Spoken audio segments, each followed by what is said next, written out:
now topped 22,000.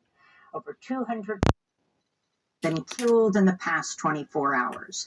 In one of the deadliest incidents, an Israeli strike on home in central Gaza killed 15 people. This comes as the Biden administration has bypassed Congress again to approve selling Israel nearly $150 million in artillery munitions. Over the weekend, the Israeli Defense Forces announced it would withdraw some of its troops in northern Gaza, while saying the attack on Gaza will continue throughout the year. On Sunday, on New Year's Eve, one 12-year-old Palestinian in a Rafah refugee camp reflected on the events of the past year. This year is a nightmare for every child in Gaza, for every man and woman, for every elderly man and woman in Gaza.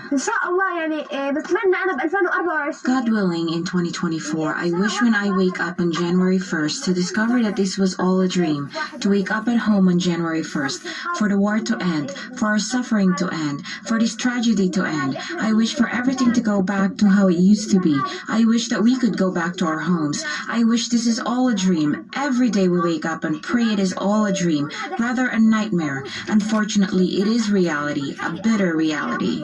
Meanwhile, in the occupied West Bank, Israeli forces have killed at least 5 Palestinians. More than 320 Palestinians have been killed in the West Bank since the October 7th Hamas attack on Israel. 7 Palestinian prisoners have also died in Israeli custody since October 7th, raising new questions about conditions inside Israeli jails. The most recent prisoner death occurred on Monday.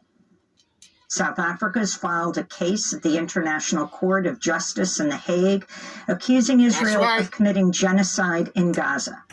In its filing, South Africa said Israel's war on Gaza is, quote, genocidal in character, unquote, and that Israel is intending to, quote, destroy Palestinians in Gaza as a part of the broader Palestinian national, racial, and ethnical group, unquote. South Africa accused Israel of violating the Convention on the Prevention and Punishment of the Crime of Genocide, which Israel has signed on to. We'll have more on this story after headlines. Is Benjamin Netanyahu a setback by striking down a controversial new law that rolled back some of the high court's power?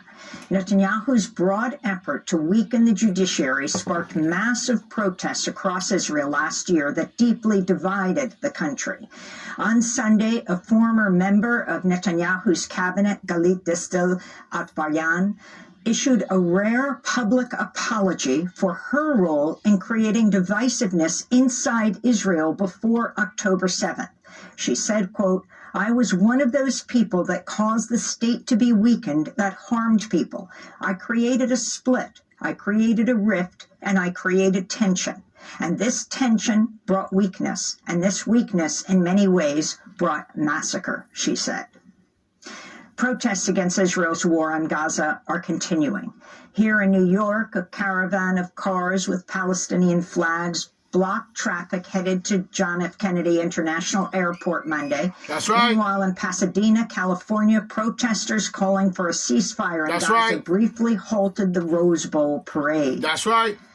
The world must stand up now. In the Red Sea, an Iranian warship has reportedly entered the Red Sea after U.S. forces killed 10 Houthi fighters from Yemen and sank 3 of their ships. The Pentagon claims the Houthis fired at a pair of U.S. Navy helicopters that were responding to a distress call from a container ship targeted by the Houthis. Since November, the Houthis have been carrying out attacks on ships in the Red Sea to show support for Palestinians in Gaza, they say. Russian President Vladimir Putin is vowing to intensify attacks inside Ukraine after a Ukrainian attack on the Russian city of Belgorod killed at least 25 people, including 5 children, Saturday. More than 100 people were injured in what was one of the deadliest attacks inside Russia since Moscow invaded Ukraine 22 months ago. And the attack on Belgorod came a day after a massive Russian strike on Ukraine's largest cities killed at least 41 civilians. and Earlier those today, who were Russia with him, fired and those hypersonic who was in ballistic government along missiles with at him all Ukraine's those two years. largest You cities, should have gotten Kyiv rid and of the Kharkiv. fool. 4 people were reportedly killed in Kyiv, another 92 injured. Now Ukrainian we on the President doorstep of a Volodymyr nuclear Zelensky has war accused because Russia of of this firing clown. 170 armed drones and dozens of This missiles wasn't a at threat Ukraine when Trump was in since office. Sunday. In Japan, at least 48 people have died after a massive magnitude 7.6 earthquake New Year's Day. Rescue teams are still trying Still to reach talking some about remote voting areas. for this The man. quake caused Or he even got widespread any kind of damage, vote toppling at all. buildings and Who the triggering fuck voted fires. for him? In the People coastal who town want of to commit Suzu, suicide? as many as 1,000 homes are believed to have been destroyed. A tsunami warning was issued Monday, but it has been lifted. Earlier today, 5 people died aboard a Coast Guard plane that collided with a Japan Airlines plane at Tokyo's airport. The collision sparked a major fire, forcing all 379 people on board the commercial flight to evacuate. They had something like 90 seconds. The Coast Guard plane was preparing to take food to areas hit by the earthquake. In South Korea, opposition leader Lee Jae-myung is recovering after being stabbed in the neck while speaking to reporters in the city of Busan. A 66-year-old suspect has been detained. Lee Jae-myung ran for president in 2022 and narrowly lost to the conservative Yoon Suk-yeol. Lee is widely expected to run for president again in 2027. In Bangladesh, a court has sentenced Nobel Peace Laureate Muhammad Yunus to 6 months in jail for labor law violations, along with 3 of his colleagues. Yunus won the Nobel Peace Prize in 2016 for his development of a microfinancing system which offers small loans to the poor. Yunus has been a vocal critic of Bangladesh's Prime Minister, Hasina Sheikh. Former Amnesty International head Irene Khan decried Yunus's conviction as a, quote, travesty of justice. Yunus is 83 years old. He's been granted bail during the appeals process. In the Democratic Republic of Congo, President Felix Tshisekedi has been declared the winner of the country's recent presidential election, but opposition candidates are refusing to accept his victory. The DRC's election commission said Tshisekedi received 73% of the vote, easily defeating his 18 challengers. On Sunday, 9 opposition candidates signed a joint declaration rejecting the results and demanding a new vote. In Mexico, the Zapatistas have been holding a 4-day celebration to mark the 30th anniversary of the group's 1994 uprising, when they declared war on the Mexican government and took 5 towns in Chiapas in southern Mexico. The uprising began January 1st, 1994, on the same day that NAFTA, the North American Free Trade Agreement, took effect. The Zapatista National Liberation Army, or EZLN, warned NAFTA meant death to indigenous peoples. That's right. Supporters of the Zapatistas took part in this weekend's celebration and praised the group for standing up to Such the as what Mexican we saw with government. Chiquita Banana.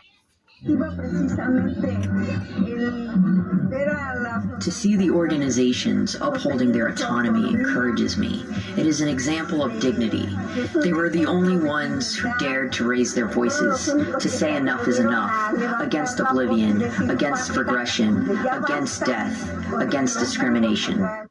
In the That's United right. States, nearly 10 million low-wage workers received raises January 1st when the minimum wage increased in 22 states.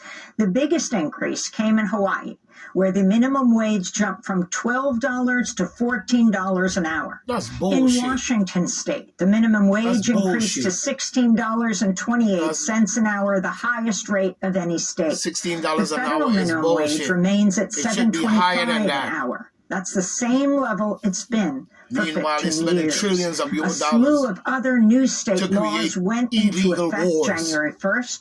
New Illegal laws wars. banning gender-affirming health care Nuclear treatments for wars. transgender youth have gone Devastating into wars, effect genocide, in Louisiana and and Idaho. boom. But a number of states are pushing back against the But all wave you of can get is anti-trans $16 laws. an hour. In Maryland, the Trans Health Equity Act went Should into be up to effect, ensuring the $24 state's an hour. Medicaid program covers gender-affirming health care. In Please. California, a new state law offers new legal protections for people who travel to the state for abortion and gender-affirming care. In other health news, the price of insulin has gone down for millions of Americans. As of January 1st, the out-of-pocket cost of insulin has been capped at $35 a month by 3 of the nation's largest insulin manufacturers. Here in New York, exonerated Central Park 5 member Yusuf Salaam has been sworn into a seat in the New York City Council representing Harlem. Salaam was one of the 5 Black and Latino teenagers wrongfully convicted of the 1989 beating and rape of a white woman. At the time, Donald Trump called for their execution. Yusuf Salaam spent 7 years in jail before being exonerated when the real perpetrator confessed. The Australian journalist and documentary